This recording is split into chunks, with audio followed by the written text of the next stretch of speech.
오늘이 맥주 감사주일입니다. 성경에서 구약 성경에서 하나님의 언약 백성들에게 하나님은 세 가지 절기를 반드시 지키라고 말씀하셨죠. 신약의 교회들이 절기를 지키는 것이 그냥 아무렇게나 교회가 정해서 지키는 게 아니고 성경에 근거하여 절기를 지키는 것입니다.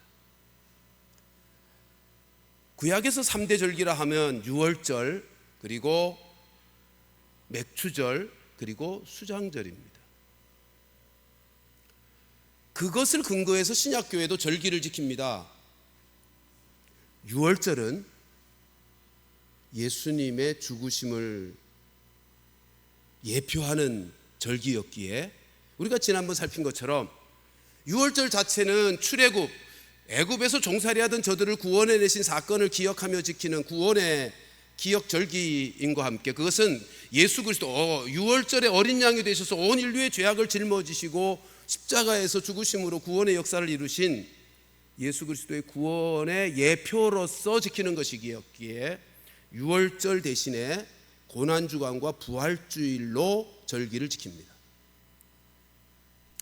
그리고 이제 세 번째 절기인 수장절은 모든 곡식을 다 추수해서 집어넣는, 창고에 집어넣는 절기였기에 그것은 장차 예수님이 재림하셔서 완성되어질 구원의 완성, 천국에 다 알곡들을 모아 드리는 것을 믿음으로 바라보고 지키게 한 예표의 절기였습니다. 그러니까 구약에 있는 3대 절기 모두도 다 구원의 역사와 연결되어 있는 절기로서 신약에서 교회가 그 구속사의 의미를 그대로 이어받아 지키게 되는 거죠. 그러면 도대체 맥추절은 어떤 구속사적인 의미를 가지고 무엇의 예표로서 지키는 절기였을까요? 여러분, 맥추절은 유월절로부터 50일 되는 때에 보리의 첫 번째 열매를 거두면서 감사로 지키라 하신 절기입니다. 유월절로부터 50일째, 이게 50이라는 숫자가 매우 중요한데, 그래서 이 맥추절을 뭐라고도 부르냐 하면 오순절이라고도 부릅니다. 순이 열 순자잖아요. 오순절. 여러분, 오순절 그러면 여러분들 기억나는 거 있지 않습니까? 그것이 무엇이죠? 예루살렘 마가의 다락방에 임한 오순절 성령 강림 사건이에요. 그러니까 유월절로부터 50일 되는 날이 맥추절인데 이 맥추절을 오순절이라고도 해요. 50일째 되는 날이기 때문에. 근데 이것이 갖는 구속사적인 의미가 뭐냐 하면 아까 말씀드린 것처럼 보리 추수의 첫 열매를 거두고 감사함으로 지키게 한 절기라고요. 첫 열매. 여러분, 오순절날 성령이 이 땅에 강림하심으로 나타난 결과가 무엇입니까? 구원의 첫 열매가 맺힌 것입니다. 그게 뭐예요? 예루살렘 교회예요. 그러니까 구약의 오순절, 맥추절은 장차 예수 그리스도의 십자가의 죽으심과 부활 이후로 이 땅의 구원의 공동체인 교회 공동체가 구원의 열매로서 나타나게 될 것을 예표하는 절기로서 구약의 맥추절을 지켰단 말이에요. 출애굽기 34장 22절에 그래서 이런 말씀이 있습니다. 같이 읽어보십시다. 시작. 77절 곧 맥추의 초실절을 지키고 세 말의 수장절을 지키라. 여기 77절이 오순절, 77절이라고 하는 것이 7 곱하기 7, 7일씩 7번. 그래서 77절이에요.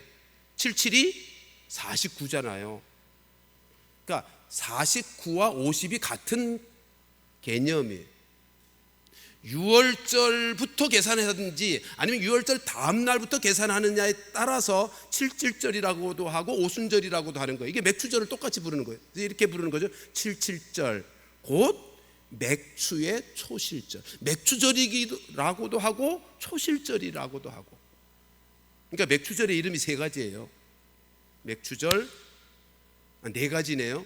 77절, 오순절, 초실절. 그러니까 77절과 오순절은 시간으로 표현한 절기 이름이고, 초실절은 구속의 영적 의미를 담은 절기 이름이에요. 맥추절은요, 그 당시 보리 추수를 한다는 절기의 상징을 담은 이름이고요. 이 땅에 성령님께서 오순절에 맥추절에 강림하심으로 교회, 구원의 공동체인 첫 열매가 이 땅에 맺혀졌기 때문에 신약교회는 그 이후로부터 맥추절을 성령 강림 주일로 지키게 되는 것입니다. 근데 아마 여러분들이 교회 달력을 자세히 보는 분은 늘 질문을 가지고 있을 거예요. 올해 오순절은 태양력, 우리가 쓰는 달력에서 언제인지 아십니까? 5월 28일 주일입니다.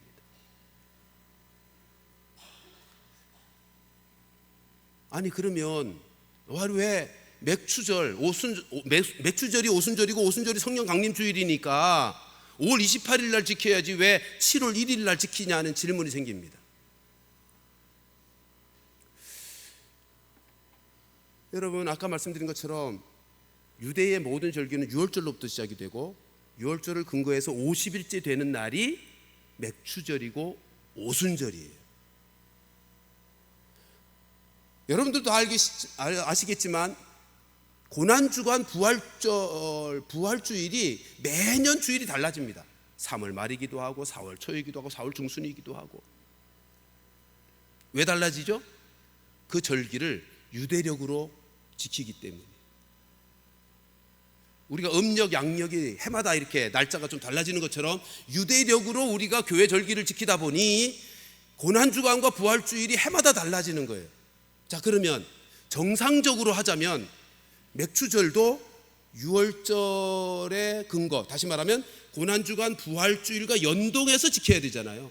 올해 부활주일이 4월 8일 주일이었거든요. 4월 9일 주일이었거든요. 그래서 50일째가 언제예요? 49일째가 언제예요? 5월 28일인 거예요. 근데 참 이게 한국교회가 고쳐야, 해결해야 될 문제인데요.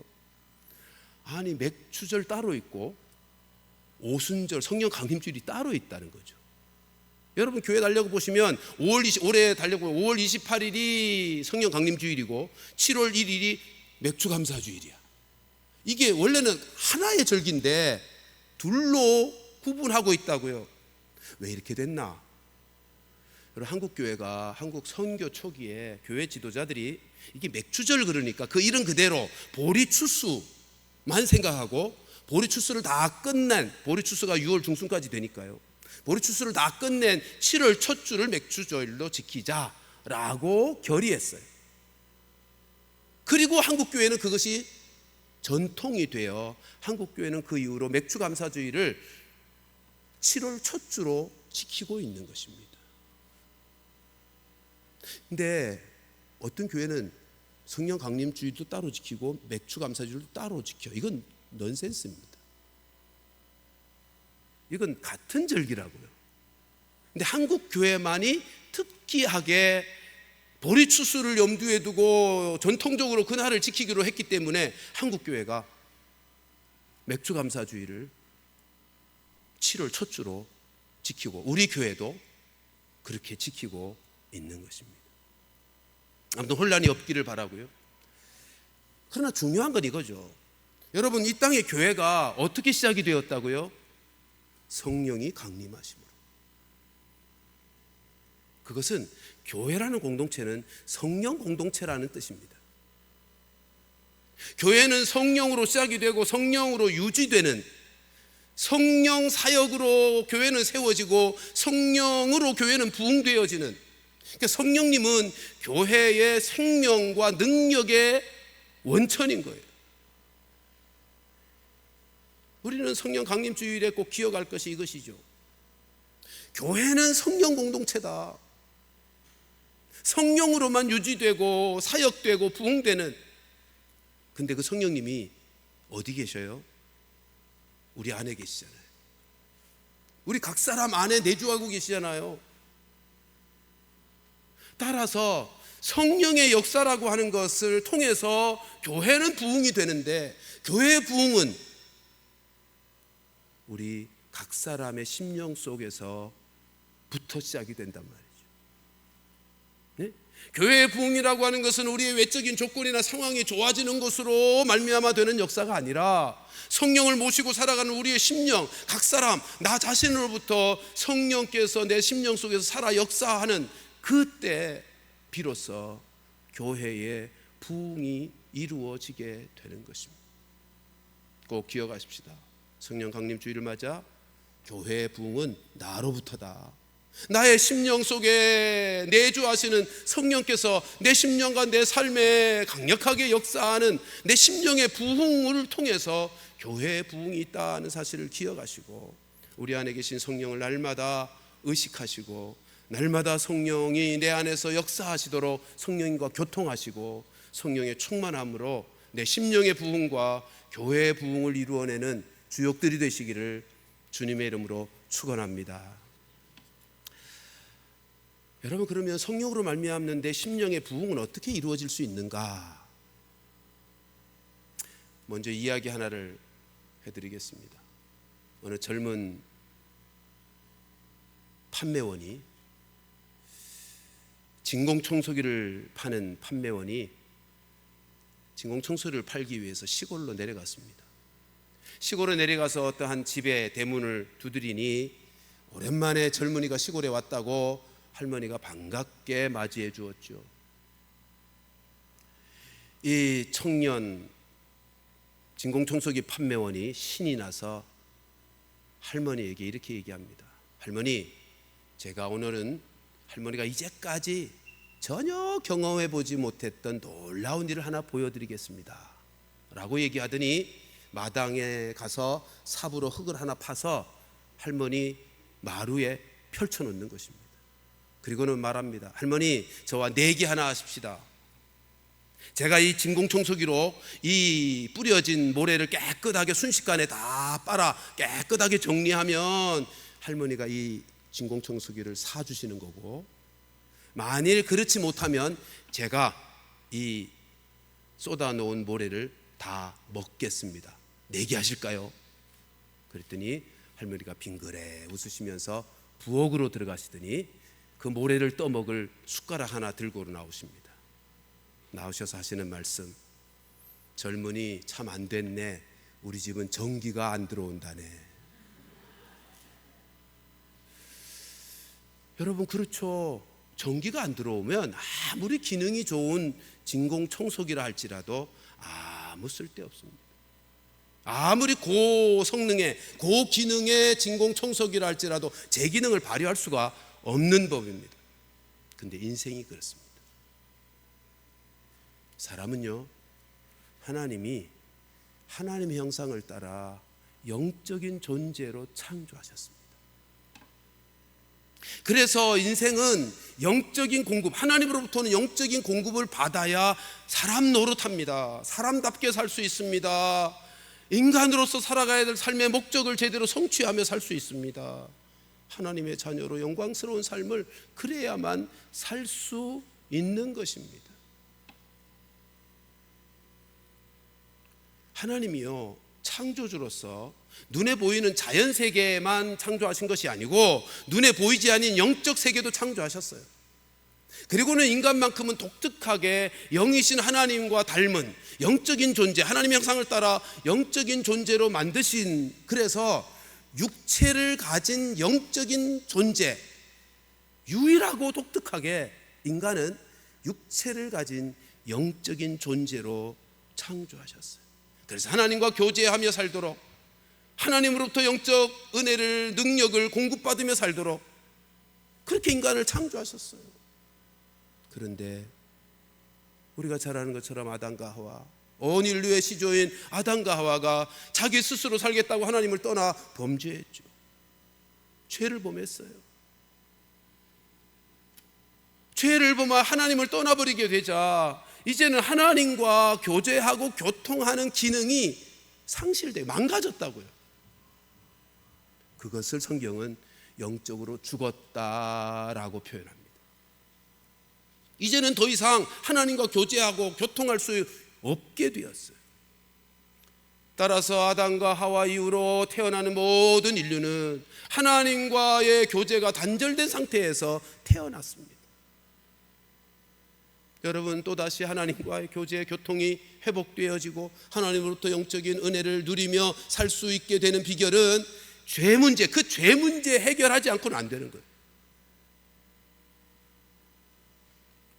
그런데 하나님께서 죄로 말미암아 모든 생명과 은혜의 근원 되신 하나님으로부터 떨어져 망가져버린 인생들을 불쌍히 여기셔서 다시 회복시키시려고, 그래서 하나님과의 교통, 하나님과의 교제를 다시 회복시키시고 하나님으로부터 영적인 능력과 생명을 받아 살아갈 수 있게 하시려고 하나밖에 없는 당신의 외아들 예수 그리스도를 이 땅에 보내어 주셨죠.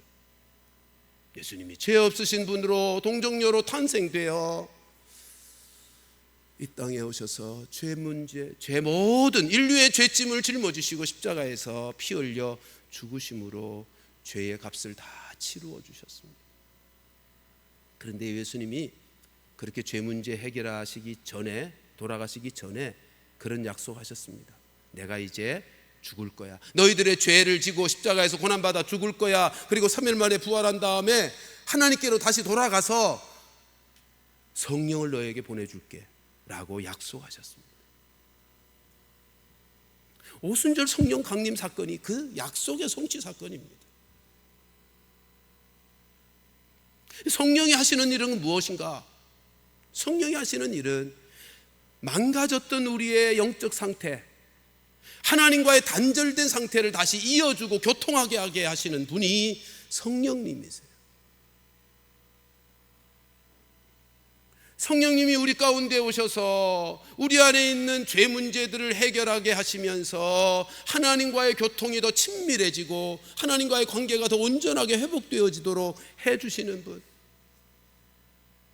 성령님이야말로 생명의 근원 되신 하나님으로부터 모든 은혜와 생명력을 공급해 주시는 분이시기에 성령으로 말미암아 우리의 죽음의 자리가 생명의 자리로 바뀌어지는 부활의 영이라고 말씀하게 되는 것입니다. 한마디로요, 성령님은 오늘 본문의 표현으로 말씀드리면 우리의 모든 연약함을 아시는 분이시고 그 연약함을 도와주시는 보혜사 성령님이시라는 거예요. 예수 그리스도의 십자가에서 피 흘려 우리의 모든 죄 문제를 해결하여 우리를 구원하셨다는 사실을 믿는 자들마다, 그래서 예수 그리스도를 영접한 자들마다 성령께서 그의 심령 속에 내주하시게 되고요, 그 성령님께서 보혜사가 되셔서 우리 안에서 말씀을 가르쳐 주기도 하시고요, 우리를 돌보시기도 하시고요, 때를 따라 돕는 은혜를 공급하시기도 하시고요, 보혜사, 보호하시고 은혜 베푸시고 가르쳐 주시고. 그래서 성령께서 우리 가운데 오시면요, 하나님과의 관계를 회복시키는 갈망의 마음을 우리 가운데 주십니다. 여러분, 예수 믿게 된 사람들을 보면 다 똑같은 반응이 나타나죠. 그 심령이 변화가 일어나요. 하나님을 알고 싶은 마음이 생기게 되고요, 말씀을 읽고 기도하고 예배하는 것이 기쁨이 되고요, 그렇게 안 하면 이상하고, 자기가 왜 어떻게 그렇게 변했는지 모르지만 심령의 변화가 일어난 것을 경험합니다. 자기 마음속에서 하나님에 대한 갈망을 가지게 되고 영적인 삶에 대한 갈급함이 생기게 되고, 그게 성령께서 하시는 일이라고요. 우리가 로마서 8장 말씀을 좀 살폈습니다만 8장 14절로부터 16절 보면, 특별히 15절에 보면, 14절은 우리 요절이고요, 15절 같이 한번 읽어보실까요? 시작. 너희는 다시 무소하는 종의 영을 받지 아니하고 양자의 영을 받았으므로 우리가 아빠 아버지라 부르짖는, 하나님을 아버지라, 아빠 아버지라고 부르짖게 하는 것도 성령께서 하시는 일이라고 말씀하시는 거예요. 여러분, 우리가 예수님을 믿으면 성령께서 우리 가운데 내주하시는데 성령은 우리 눈에 보이지 않잖아요. 그래서 성령이 하시는 역사는 눈에 보이는 역사는 아니에요. 그래서 예수님께서는 말씀을 듣고 예수를 영접하여 구원받게 되는 거듭난 사람을 설명하면서 눈에 보이지 않는 바람으로 비유하셨죠. 우리 요한복음 3장 말씀 함께 보십시다. 7절 8절 같이 읽습니다. 시작. 내가 내게 거듭나야 하겠다 하는 말을 놀랍게 여기지 말라. 바람이 임의로 불매 네가 그 소리는 들어도 어디서 와서 어디로 가는지 알지 못하나니 성령으로 난 사람도 다 그러하니라. 바람이 이렇게 부는데, 그래서 나뭇가지는 흔들리는 게 보여요. 현상은 나타나요. 근데 도대체 바람은 눈에 안 보인단 말이에요. 어디서부터 와서 어디로 가는지는 안 보여요. 근데 성령으로 역사되는 일이 그렇다는 거예요. 눈에 안 보여요.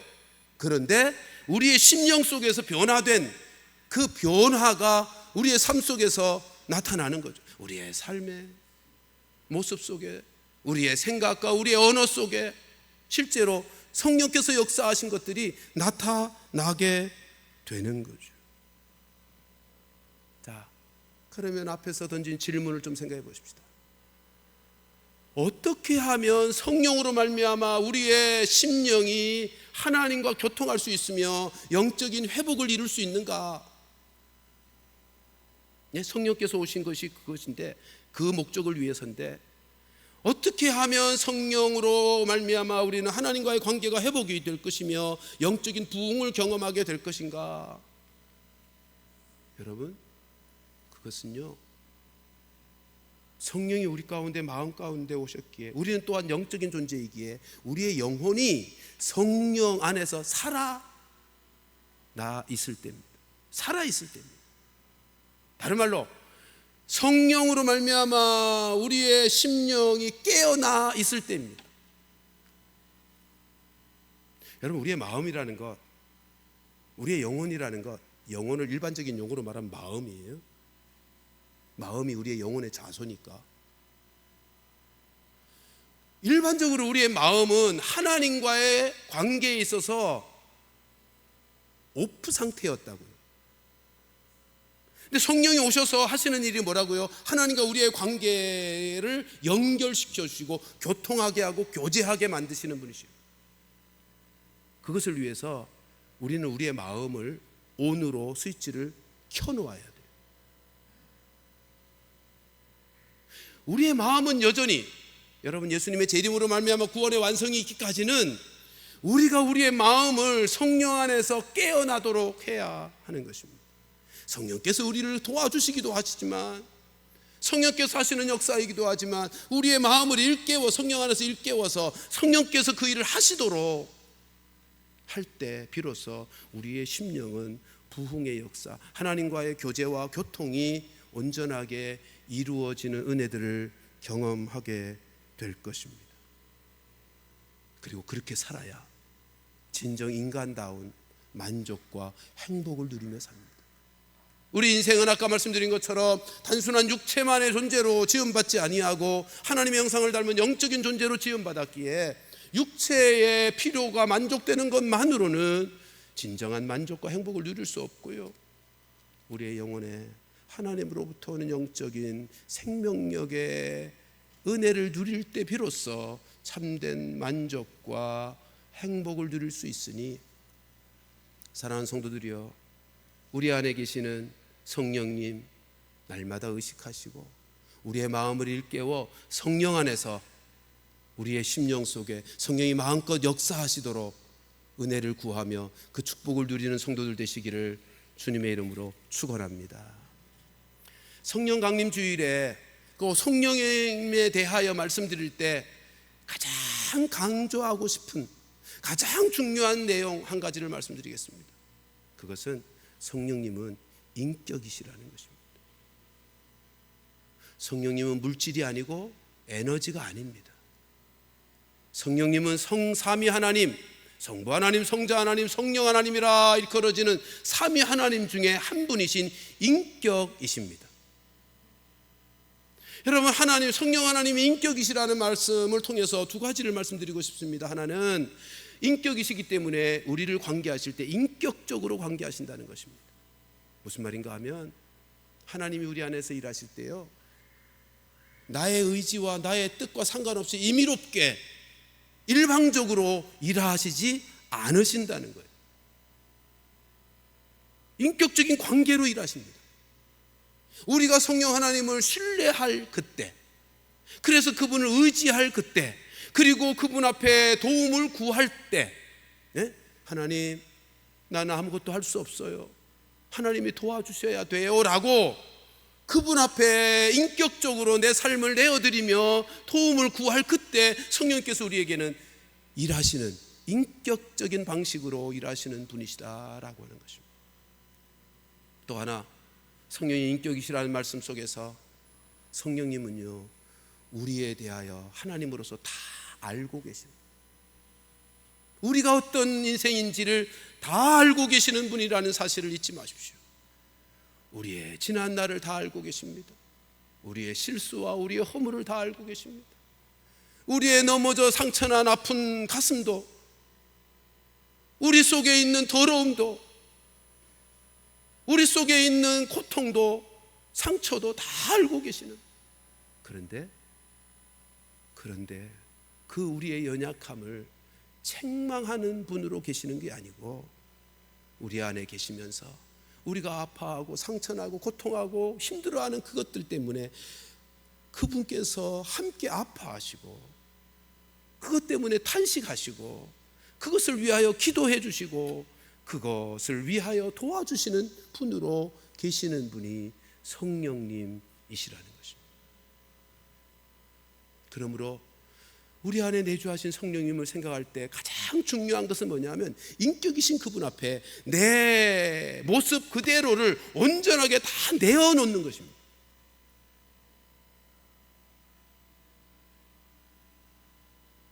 내 삶의 모습과 내 수준과 내 상태, 내 원하는 바 모든 것들에 대하여 솔직하게 있는 그대로를 성령 하나님께 내어드리고 도움을 구하는 것입니다.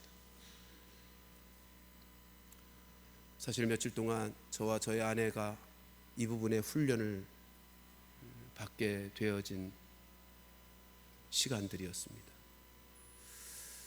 딸아이가 미국에 살다가 40일을 예정하고 손주와 손녀를 데리고 들어왔다가 지난 화요일 날 미국으로 다시 비행기를 타고 떠났습니다. 그런데 경비를 좀 줄인다 생각을 했는지 경유하는 비행기 티켓을 가지고 왔어요. 그래서 미국에 바로 텍사스로 가지 못하고 샌프란시스코 그쪽으로 경유를 하게 되었는데요, 샌프란시스코에 도착을 했더니 미국 전역의 비행기들이 다 꼬인 거예요, 기후 때문에. 그래서 연결하여 텍사스로 가는 비행기가 다 다운이 되고 갈 수가 없게 되어 이틀을 지체하게 됩니다, 공항에서.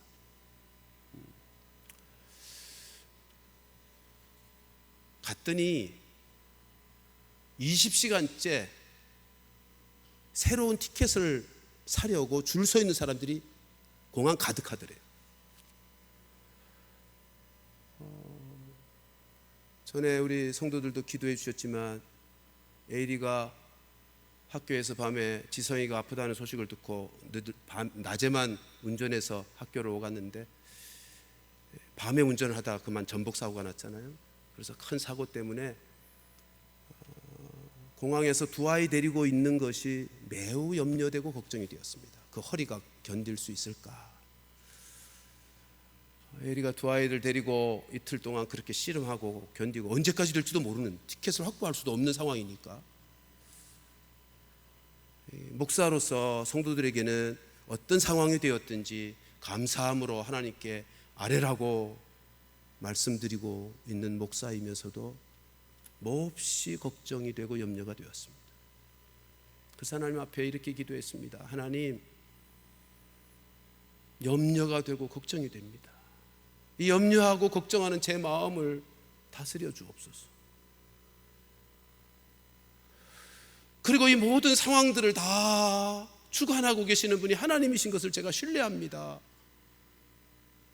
말씀대로 제가 감사함으로 기도할 수 있게 해 주옵소서. 그렇게 기도했습니다.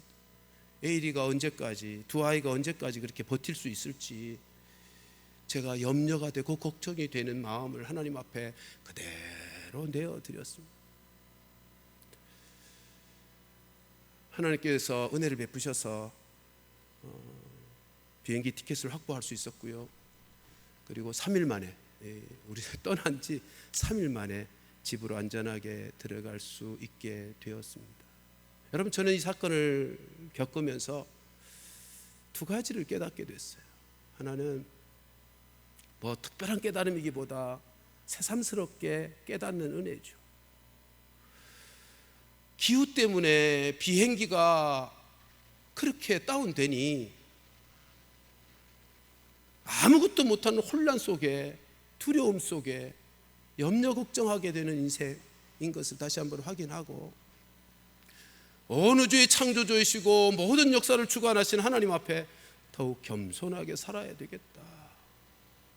그리고 연약한 우리들을 사랑하시는 그 주님 더욱더 의지하고 사랑하며 섬기는 인생을 살아야 되겠다라고 하는 깨달음과 함께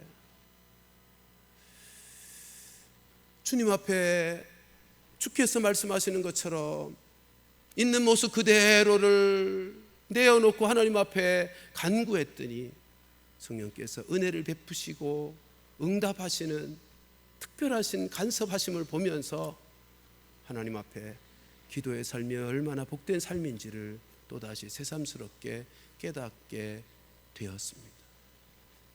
사랑하는 성도 여러분, 우리가 인생을 살아가면서 원치 않게 갑자기 늪에 빠진 것처럼이나 내 힘으로는 어쩔 수 없을 위태로운 상황들, 내 힘으로는 아무것도 할 수 없을 것 같은 어려움에 처할 때가 꽤 있습니다.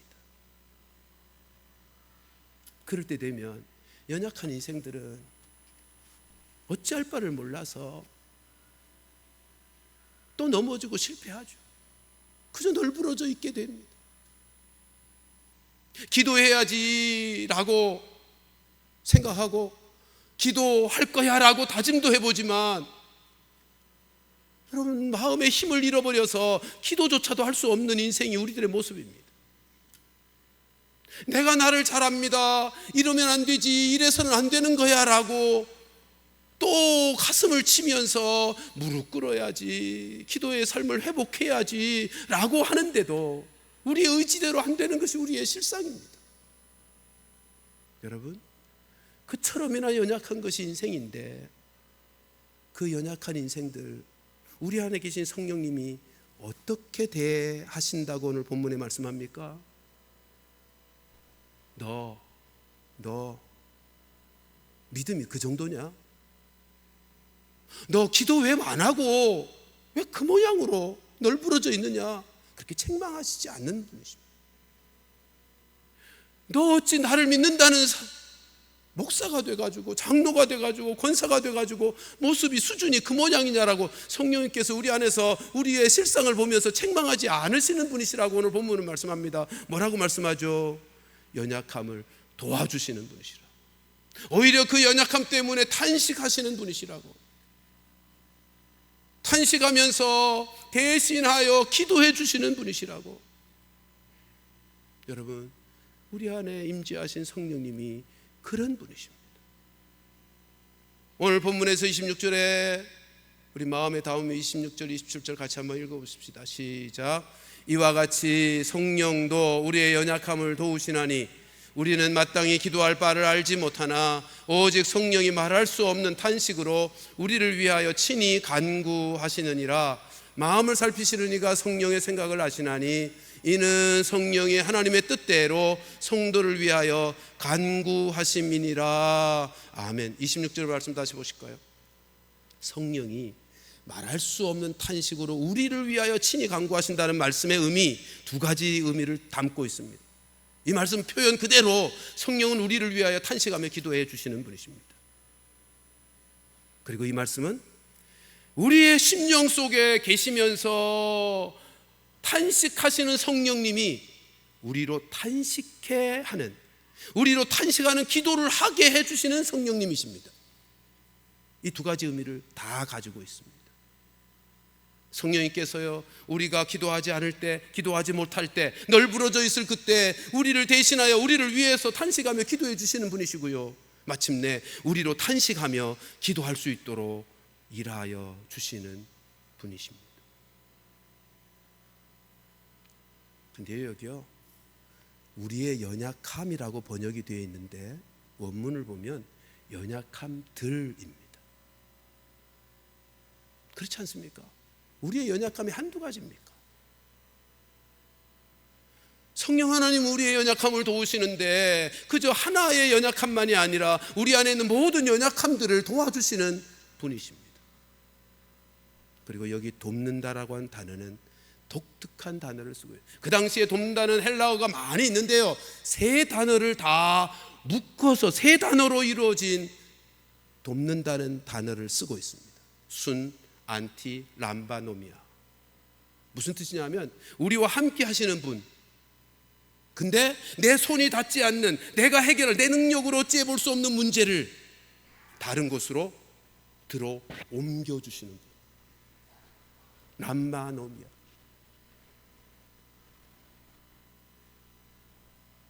그리고요, 돕는다는 이 단어가 현재 진행형으로 되어 있습니다. 무슨 뜻입니까? 지금 돕고 계시다는 것입니다. 아니, 이걸 성령 하나님 편에서로 표현을 바꾸면 지금 도와주시고 싶어 하신다는 것입니다. 우리 성령 하나님이 그러신 분이십니다. 우리가 연약해서 무엇을 위해서 기도할 줄도 모르고 어찌할 줄도 몰라 널브러져 있을 그때 성령께서 해주시는 일은 내 수준이, 네 능력이 그것뿐이냐라고 책망하시는 분이 아니라 우리를 왜 탄식하며 우리를 도와주시는데, 도와주시고 싶어 하시는 열정과 열망을 가지고 계시다는 것을 이 말씀을 통해서 우리에게 말씀해 주고 있는 것입니다. 우리의 연약함을 돕고 계시다, 돕기를 원하고 계시다, 그 말씀입니다.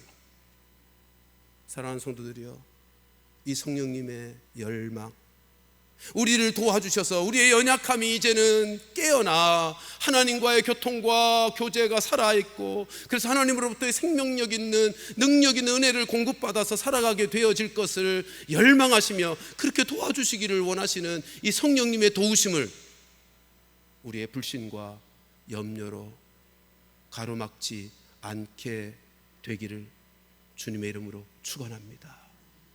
성령님은 그러신 분이십니다. 우리를 돕기 위해 얼마나 뜨거운 열망을 가지고 계시는 분이신지. 성령님이 우리 가운데 오셔서 그 일이 이루어지기를 위해서 예수님은 십자가에서 자기의 생명을 내어주셨잖아요. 그래야 성령님 오시니까. 성령님 오셔서 우리로 다시 하나님과의 관계가 온전히 회복되어지도록, 그래서 예수의 생명이 충만하고 하나님의 은혜가 충만하여 하나님 나라를 누리며 살아가는 복된 인생 되어지도록, 그래서 하나님이 원래 창조하신 인생의 목적을 온전하게 능력 있게 성취해가고 하나님의 나라를 세우는 일에 귀하게 쓰임받는 인생 되어지기를 성령님께서 간절히 원하고 계시는 것입니다. 말씀을 정리하겠습니다. 성령님이 우리 가운데 오셨습니다. 아멘입니까? 날마다 우리 안에 내주하여 사시는 성령님을 의식하며 사십시다. 그리고 그 성령님 앞에 연약한 우리들, 연약함들이 많은 우리들 날마다 인격적으로 도와주시기를 구하십시다. 성령님, 나는 할 수 없습니다. 성령님이 해주셔야 됩니다. 날마다 내 모습 그대로를 성령님께 내어드려 맡겨 인격적으로 도움을 구하면 그분께서 우리 안에서 주도적으로 능력 있게 당신의 지혜와 능력으로 우리의 삶을 바꾸시고 우리의 심령을 변화시켜 하나님의 온전함을 누리며 살도록 역사해 주실 것인데, 우리 모두 성령 강림 주일을 맞아 오신 성령께서 내 안에서 마음껏 일하시고 나를 다스려 하나님 나라가 우리의 심령과 삶 속에 이루어지는, 그리고 그 나라의 축복과 은혜가 풍성하여 우리의 삶이 복되어지기를 주님의 이름으로 축원합니다.